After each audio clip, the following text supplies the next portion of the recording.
Hi, in this episode I'll be talking to Louis Marinucci, a young man with a very big following on YouTube for openly talking about his autism and how this affects his desire to be a qualified scuba diver. Over a brew, Louis tells me about his Mer-sona as a Merman Adventura Philli and the volunteer work he does at his local shark tank to allow him to get more time in the water. Do you fancy a brew? Hey mate. I'm here, Andy. Perfect. Excuse me if I'm wearing my hoodie. It's It's cold in here. Cold in the room. Let's do it. Hold on, let me get my water. Let me Go for shut it. off my TV. Let me shut off my TV. I was watching the news here. What's going on? Just watching the news. I was watching the news while waiting for you. So what's going on in the news today? What have you seen? Let's see. Crime and coronavirus related. Is it the same news, different day? Yes. Terrible. Have you seen Brazil's getting really bad as well, isn't it? Mm-hmm. Because even the president who's got it refuses to wear a mask, and he's just behaving really badly, and it seems to be getting really out of control there. He's just as incompetent as Donald Trump. He pretty much is. Donald Trump is pretty much left his imprint on another world leader. He has, hasn't he? Well, I remember Donald Trump saying early on, he said, it's not presidential to wear a mask, so you'll not see me wearing one. I thought, well, if you're telling everyone to, and you need to, then you should do, shouldn't you? I mean, no offense, I don't like Prime Minister Boris Johnson, though. I think he's all right. I don't think he's terrible. We've had worse, and we could have better. But I heard he had COVID-19 himself, and I'm glad he recovered from it. Yeah. I mean, no offense. I mean, I don't want to get too complicated with politics, but I was pretty much against Brexit. That's just me. Yeah, I think most of us were one that voted for it when we realised just what we were changing. But I think on the whole, I think those that did vote, I'm still comfortable that we're getting out. But anyway, aside from politics, let's talk about scuba diving. So Louis, welcome again to my podcast for the second time of trying to record this. So welcome along to Are You a Scuba Diver? Do you fancy a brew? Louis, give us a little bit of an introduction to yourself. Don't spill too many beans because I'd like to obviously investigate a little bit more about you. Go. All right. My name is Louis Marinucci. I'm from Philadelphia, Pennsylvania. And I'm the first autistic participant in your podcast. You are. So welcome along, mate. I do appreciate it. What are you drinking today? Are you on Fiji or Smart Water? Smart Water. Ace. I love that. How long have you been out of the water again? Since March. Is that just because of COVID, the lockdown period? March 19th was the day it was declared a pandemic. Now it's the day I last scuba dove at the Adventure Aquarium, where I'm a dive volunteer. I'm the first autistic dive volunteer there. So tell us about your autism. How does it affect your day-to-day? It varies. I can have my good days, my bad days. To be fair, it sounds like a normal person. You know, people do have ups and downs, don't they? Would you say yours are slightly more extreme? Sometimes. So you'll have like a really, really good day or a really, really bad day, when it might not be that for me. I might just have a down day and a happy day. Yeah. How about people around you, like your parents and that? Is it a sort of struggle? Have you found that with instruction, for your scuba diving? Is it been harder for those people that are trying to instruct you, do you think? Well, as I said, when I did get scuba certified, I did have some moments where I didn't pay attention. Is that sort of something you can work on? Is that something you can get better at? Mm-hmm. So it just takes a lot longer, perhaps, the learning process for you? Yes. And what about the sort of academic side of it? So like the reading and the writing tests. Are you better at them, or are you better with the sort of more functional and physical in the water? The physical stuff I'm more better at. It's the academics. But of course, as I said, when I did my certification dives, there were moments where I didn't pay attention, though, when I was underwater, though. But majority of the time, it was mainly the academics that are my Achilles heel. Who are you certified with? PADI, the Professional Association of Dive Instructors. So did they have because the association I'm with is called BSAC, so the British Sub-Aqua Club, and they have I want to call it a policy or a curriculum, and it's called Diving for All. So whether you're physically or mentally lacking in some form of ability, we can sort of work around that and have different instructors. Do PADI have the same? I believe, yes, they do. They do, but at the time, I wasn't involved with that. Right. What's it called, that? I don't know what it's called, though, but I think I heard about it from my mentor, Wendy Crown. Yeah.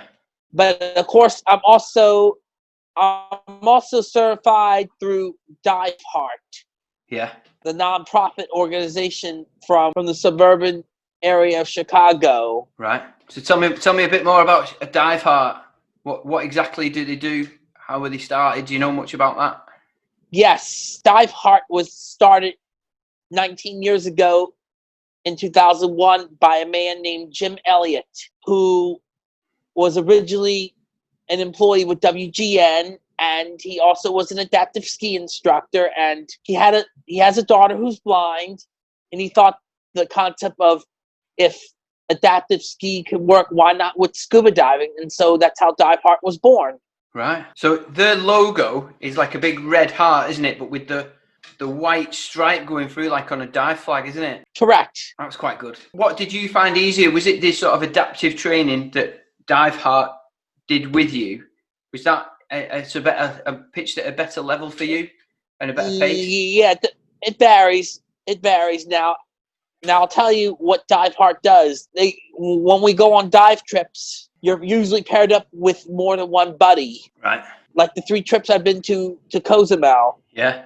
But Cozumel isn't the only place they go to. They go to Key Largo. They also go to Costa Rica. They go to some nice places, don't they? Yes. How did I get involved with Dive Heart? It started right around the same year I returned to diving. I discovered it one day in a Google search. Yeah.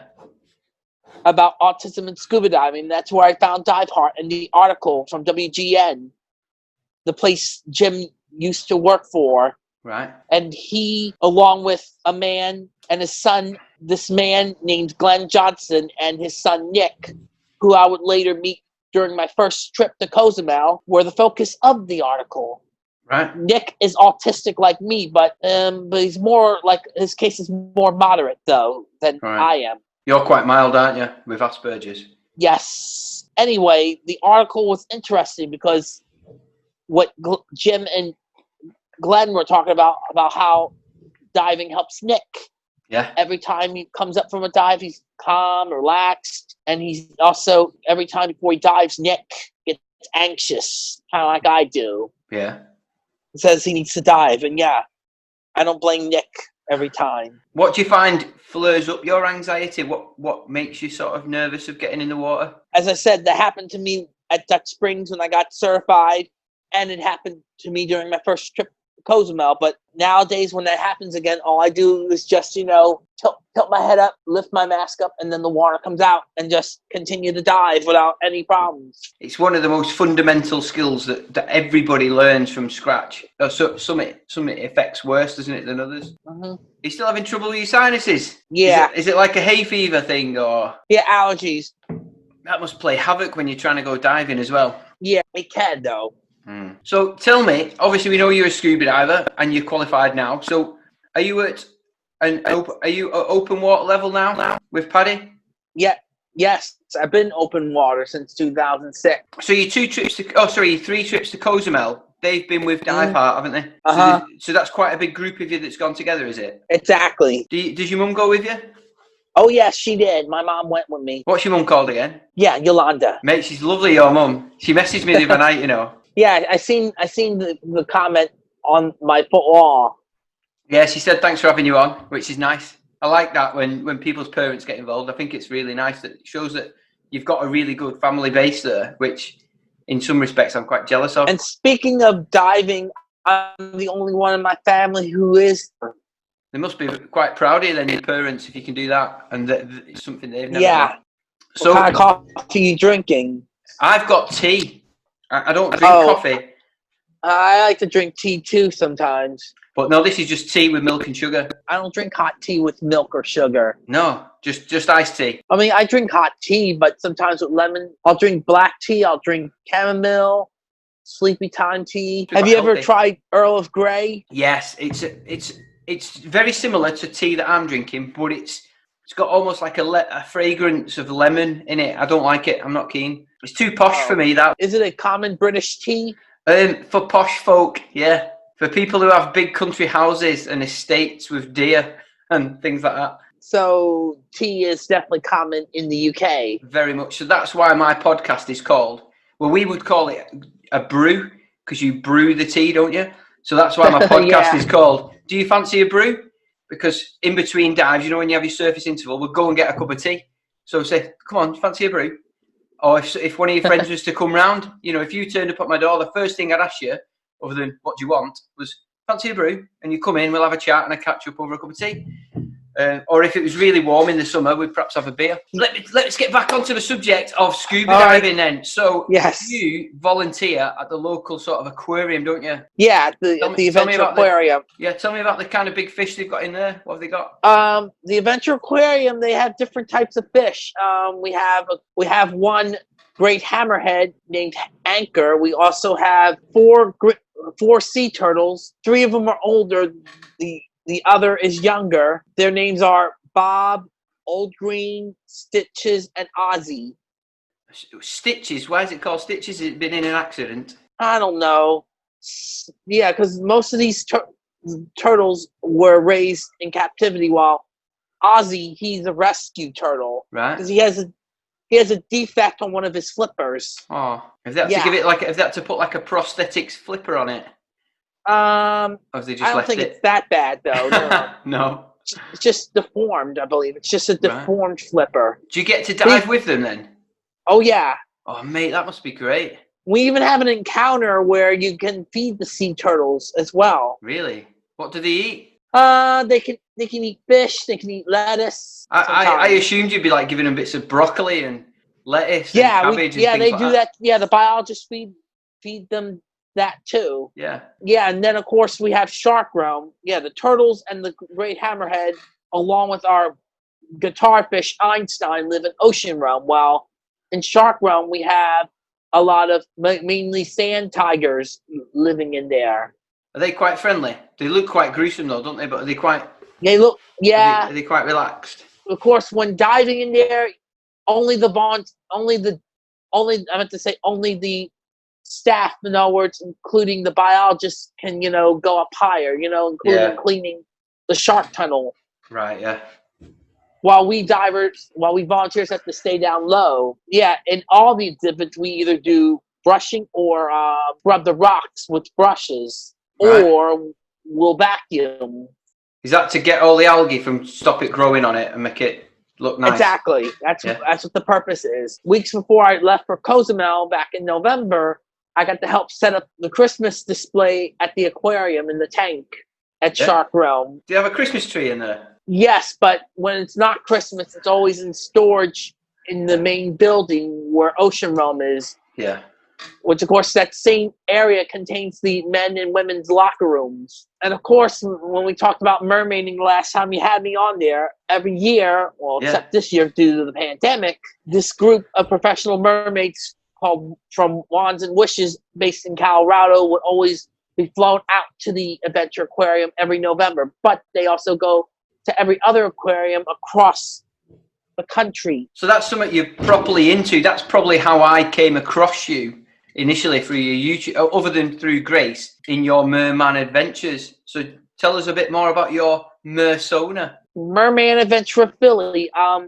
Now, as for the name, it was the result of my friend Jessie, who I mentioned, and another mermaid who calls herself Mermaid Ginger, who Jessie is also a fan of, who got her first crown from. Both helped me come up with the name because of fact, 1, I like adventure, and 2, Philadelphia sports. As you see here, my hoodie with the P representing the Philadelphia Phillies, and they play their first preseason game against the Washington Nationals tomorrow. What do you do with your Mer-sona other than YouTube? That obviously the people that will be listening to this, my listeners, will be able to understand. Well, as a merman, I'm trying to work on becoming a professional. Yeah. So there's quite a lot involved in that, isn't there, for you? Yeah, which is one of the reasons why I attended the California Mermaid Convention last Friday here on Zoom. Yeah. And of course, I spoke to the person who runs the California Mermaid Convention, the woman herself who calls herself Mermaid Rachel, and she appreciates that I mentioned the convention in this podcast. Yeah. And they have a YouTube channel too. Tell me about your journey from becoming a diver and then finding this dream that you want to become a professional merman. Well, as I said, me being a diver started at the age of 2 when I first seen it on TV. And of course, throughout the years, other media like video games, underwater levels like World 2 from the Super Mario Brothers to Labyrinth Zone and Sonic the Hedgehog. Yeah, and of course, there's other examples like the Magic School Bus, written by the late Joanna Cole, who passed away this week at the age of 75. Oh, that's young, isn't it? Yeah, that was another influence. So what qualifications do you need then to become a merman or mermaid? A professional? Yeah. Let's see, you have to have, it helps to be a scuba diver, it also helps to be a free diver, but you also must have CPR, first aid, be a lifeguard, and lastly, have business insurance. Those are definitely required if you're going to be a professional merfolk. And of course, always have your own tails. Tell me about your tails, because I know they're quite detailed and complex. The different kinds, aren't they? Yeah, the guppy tail, I got that because I'm a beginner. And yes, it's made by the company Mertailor, which they're based out of Florida. And you told me you have 2 daughters who like H2O. Would you ever think about getting them and your wife a tail each? You know what I think about? You mentioned you can get like a tail towel, can't you? You can get a tail. You can get a swimmable tail though, but of course it takes practice though to get used to it. And of course, if your little girls are going to get them, it's recommended that you and your wife supervise them because the tail isn't meant to be a flotation device. And yes, there have been drownings and near drownings in tails. Really? Before. I suppose if you can't do the technique, you're probably going to sink, aren't you? Yeah, because of the fact I've swam in butterfly, and I also did use a monofin once at the Y when we had a master swim team. And I told you the person who was coaching the master swim team owned that monofin. Yeah. And he passed away 3 years ago after suffering a heart attack while he was running. That's gruesome. Yeah. Now about how I got into mermaiding, and as I said, it goes back to when I first got exposed to merfolk when I was a kid. Yeah. Including seeing Disney's The Little Mermaid and friends recommending that I get a tail. And then finally, my friend Jessie, who I mentioned, after she became a mermaid herself last summer, it inspired and motivated me to want to become a merman as well. Let me just jump back quick. Who is your favourite character on The Little Mermaid? I'd have to say Prince Eric, since he's the Disney prince. But I also like Flounder and Sebastian. I was going to say Sebastian's mine, easily.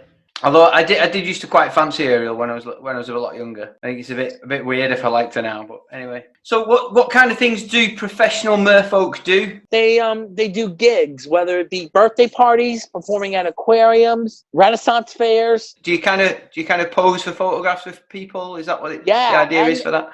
And they also get into tanks and swim and hold their breaths. Yeah. How long can you hold yours for? Been trying to work. I've been working on. It varies though, but I've been working on static breathing though. For the highest I was able to get to is 9 minutes, but I haven't tried that yet in water though. 9 minutes.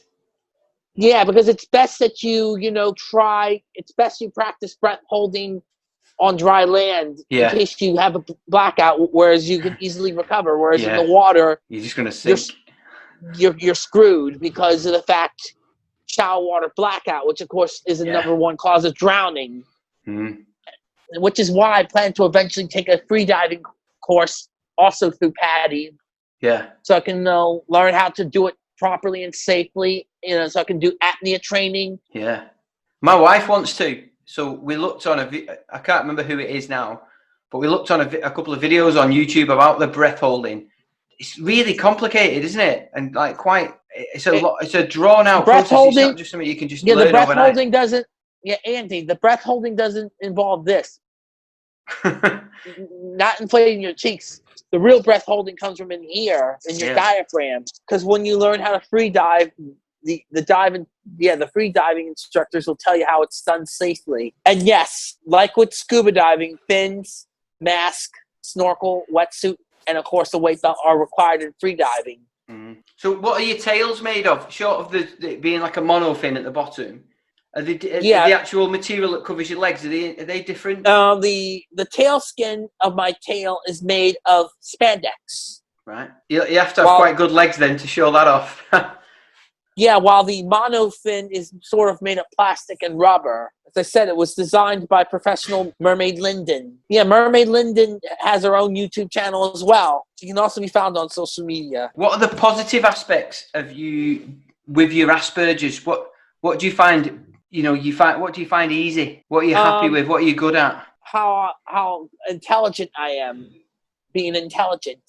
I've noticed that your recall on dates and names is amazing. Yes. I wish I could remember having a good memory. Oh, yeah. And what I'm also good at is computers, at graphic design, 3D modeling, which, of course, one of the things I sometimes do in my spare time is I like to do modding for Need for Speed games. What do you mean by that? Modding? What's that? I've never heard that term. You know, like making new vehicles, making new car models. Either replacing existing ones or adding new ones into the game.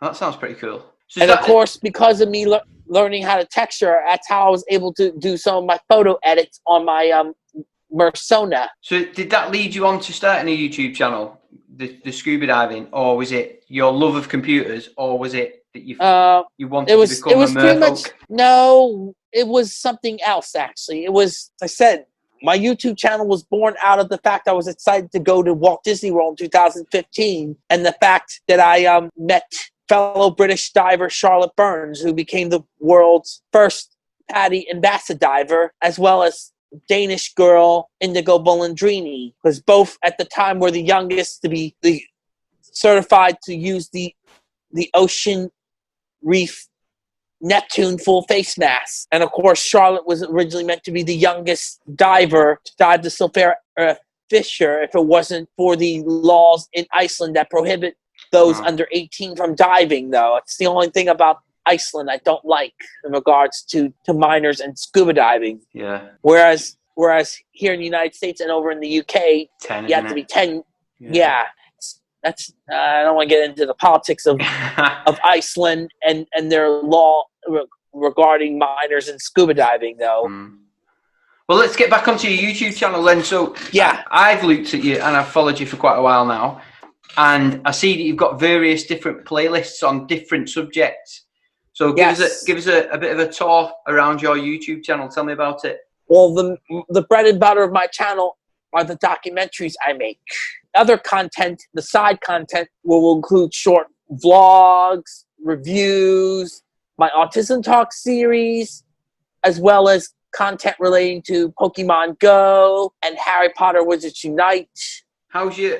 I find your Autism Talks quite interesting, to be honest, because aside from sort of like a nephew that I've got that's very young and I don't have a lot to do with him because he lives so many miles away, you're probably one of the first people I've knowingly come across with autism and Asperger's. So it's been quite interesting to me to look at what you talk about and things that have gone on in your life because of your autism. So how do you find that has been picked up? Has it been accepted quite well? Have you got lots of feedback for it? Yeah. How's it going? Yeah, it was something I was toying around with in 2018. It was an idea I was toying around with.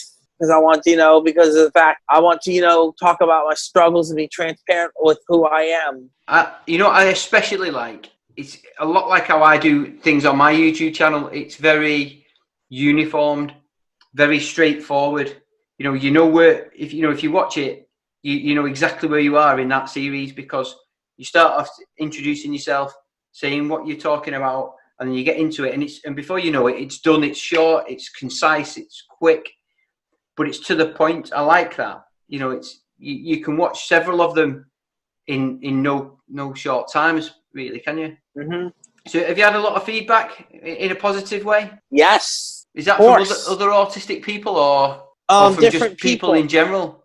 Just people in general. That's good. So have you had a busy day today? What have you been up to? Yes, and yeah, I went to common and popular convenience store here in Pennsylvania, New Jersey, as well as Delaware, and of course Maryland, and even Florida, called Wawa. Right, I've never heard of that. What's that sell?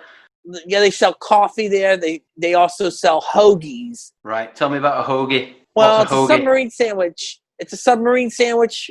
You can have anything on it. A bit like Subway. Sort of, but different. But you can also get the Philly cheesesteak variation as well. Right. Now, that was a question. I'm going to try and get my wife to make us a Philly cheesesteak tonight. Tell me about it. What do I need to do? I'm excited. Well, I'll tell you more about the Wawa hoagies. Go on then. My favorite Wawa hoagie is one with wheat bread, on a wheat roll. Yeah. Chicken strips, cheddar cheese. Oh, mate. Honey mustard, Parmesan cheese, lettuce, and tomatoes. Sometimes I'll even add bacon on it, though. Do you not have any onion? I've got to have onion on my sandwiches. No. Red onion. Oh, I love that. I don't like onions. Do you not? But yeah, you can order onions on your sandwich if you want.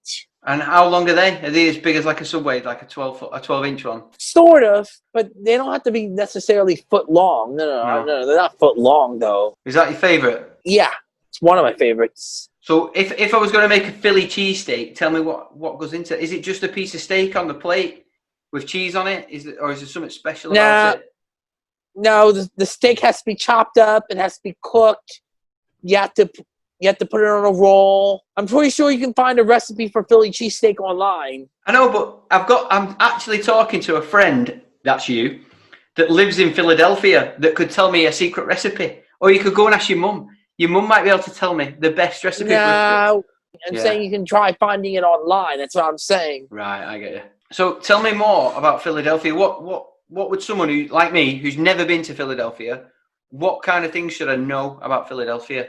For instance, is it the jailhouse you were talking about the other day when we had a chat? Eastern State Penitentiary. That's the one, yeah. Tell me about that. It was constructed in the I think in the 19th century. Yeah, it was. It looks like a castle, but it isn't. Like, there are fake windows on the turrets. Yeah. There are 4 guard towers on each corner. Yeah, because by the time I was born, it was like abandoned because it stopped operating as a state-run penitentiary in 1971 because the prison fell in disarray until the 90s when, of course, it was in the late 80s they were talking about restoring it because there were even things planned for the penitentiary. There was talk about tearing it down, turning it into a shopping complex at one point. Really? Wasn't the talk of trying to raise money for it? Yeah. You know how they helped with restoration? Yeah. And expansion? The haunted house, Tear Behind the Walls, which sadly is canceled this year due to the pandemic. Is that like a Halloween kind of thing? Or? Oh, yes. Usually happens every Halloween. See, you lot over the pond there, you Americans, you love your Halloween, don't you? Oh, yes. The kids always go trick-or-treating. I used to go trick-or-treating when I was younger. Yeah. Do you Brits trick-or-treat or no? Yeah, but I'd say it's got a lot less. Even my children didn't really do it much. But when I was young, so in the 80s, yeah, everybody was out. Every single kid was out. But I think, with the way society's gone with paedophiles and all that kind of thing. Pedophiles, yeah. I think that's perhaps why it's reduced in numbers. So you do get all the young children out with their parents. Yes. But you only get maybe 2 or 3 people at the door now rather than all night long you used to get them. So the Rocky Steps. Tell me about the Rocky Steps. You must have run to the top of them and given it the old hooray when you get to the top. Yeah. Did you do that when you finally passed your diving qualification? That what have you lost out on? What have you missed out on because we've been locked down? Diving, for one. My job, which of course was no loss with the YMCA because things went downhill with them. Yeah. I bet you're looking forward to getting back in the water then now, aren't you? Yeah, I'm hoping I might go. I am going diving actually up at Dutch Springs next month, as I said. Are you sort of a little anxious about the visibility there? Because you told me the water's quite green in colour. It's not brilliant, is it? But when I was there, it was blue, like in the tropics. Yeah. I think it's because of the camera, though. It's because of Jessie's Right. camera, because she didn't have a filter on her camera. That's why. No, yeah, you definitely need a sort of magenta or even a red filter on, don't you? Just to bring those blues back. Exactly. It had a history as a limestone quarry that was briefly shut down during World War II, and then they shut it down for good in the 70s, and then it was converted into the place where divers here in the state of Pennsylvania go to today. What have they sunk in there so you can dive in? They sunk various things there, including the plane like my friend had in her video. There's also a school bus, which her and I seen when we did our certification dives. They also have a helicopter there, an old Sikorsky helicopter. Right. They also have some old schooners, some old platforms, you name it. Dutch Springs has it. They even have an old trolley car that was sunk there. Do they? Yeah. Pretty much like our place. You know, the places we dive, that's all that's in there, really.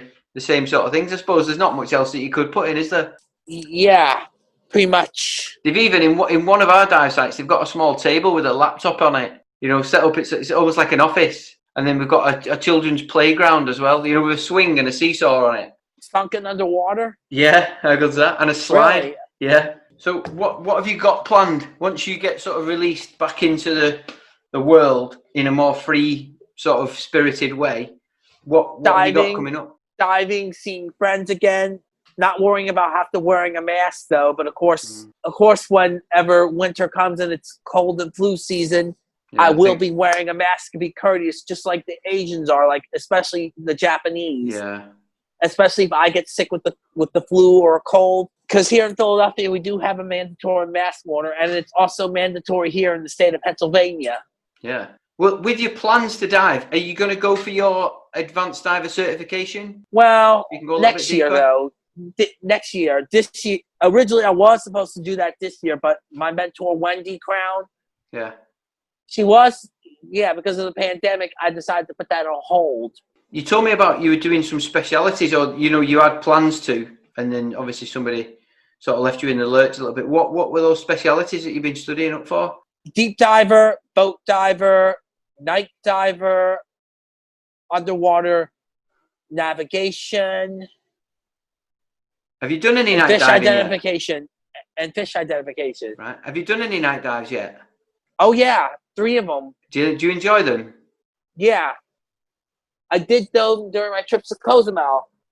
My first night dive was during my first trip. Then my second one was during my second trip, and my third one during my recent trip actually was my longest dive I did in Cozumel, about 62 minutes. Yeah. Because I was able to do hour-long dives in Cozumel. My air consumption got better. Well, do you not find the water temperature makes it easier as well? If you're warmer, you're naturally more comfortable. I've learned how to stay under in cold water because of diving in the aquarium. Have you done dry suit dive yet? Or is it all in wetsuits? No, wetsuits. Yeah. I'm not certified to dive in a dry suit at the moment. No. That's all we really dive in over here. It's because the water's so cold. Do you also dive in 7mm wetsuits if you're not certified to dive in a dry suit? Yeah. Well, we only, like I said, we only use dry suits, but we have got thick sort of, well, they call them semi-dries, but I think that's a strange word because you actually get wet. But yeah, we'll use thicker wetsuits when it's sort of nicer weather, or certainly abroad. We've dived like in Egypt a few times now. So yeah, because if you came up to Dutch Springs, you would definitely need a 7mm or dry suit. Definitely. As soon as you get deep, it gets really cold, doesn't it? Yeah. Okay, so what have you got on the cards for the rest of the day then? Because it's only early afternoon for you. Have you got any plans? A nap. And then I have to yawned all the way through this. Then I have to pick up my dinner later. Have you got any videos planned for the weekend then? Are you doing anything? I'm planning to do a Pokemon Go play video about Community Day. Right. Ghastly Community Day. Community Days in Pokemon Go is where we're given a chance to find a shiny or altered colored Pokemon and get a special move for a certain Pokemon species that's featured on that Community Day. That's good. Harry Potter Wizards Unite had its Community Day last weekend. Do you have to go out for that? Usually, yes, but because of the pandemic, it's been mainly, played at home edition. Right. Mm-hmm. So, who are you going to say hello to? Who are you going to shout out? Grace, of course. Hey, did you hear Grace became an ambassador for Girls at Scuba the other day? Yes. That's good for her, isn't it? Yes, I was aware of that. I'm also going to say hello to Grace Ann Taylor. I'm also going to say hello to Jesse Fredlin. I'm also going to say hello to my mentor, Wendy Crown, Jim Elliott, Tina Marie Hernandez of Dive Heart, as well as my fellow YouTubers, including Pokemon Master Holly, Jono Plays, and Autumn Blum of Stream the Sea, and her boyfriend, John. I did speak to them the other night, actually. She's coming on in a couple of weeks. That's cool. I do appreciate the time you've given me again in your evening, and I hope you have a great weekend, mate. So thank you very much for coming. And I look forward to seeing this video once it's released as well. It won't be long. Let me say, and remember, it's time for adventure. Brilliant, mate. Thank you very much for coming on. Thank you, Andy. It was great being on again. Bye. Take it easy, buddy. Thank you. Bye. See ya. So that brings us to an end of episode 17 with my friend Louis Marinucci. Links to all the things we discussed are in the podcast notes. My guest on episode 18 is Paul Rose. He talks about his work with the BBC and National Geographic channels and being attacked by a moray eel and a polar bear. You've been listening to Are You a Scuba Diver? Fancy a Brew podcast with me, Andy the Northern Diver. You can find more scuba related content on my YouTube channel. The link is in the podcast notes. If you've enjoyed this episode, please consider subscribing and leaving us a 5-star review. And if there's someone or something you'd like us to discuss, let us know via our Facebook page. Thanks for listening. See you on the next one.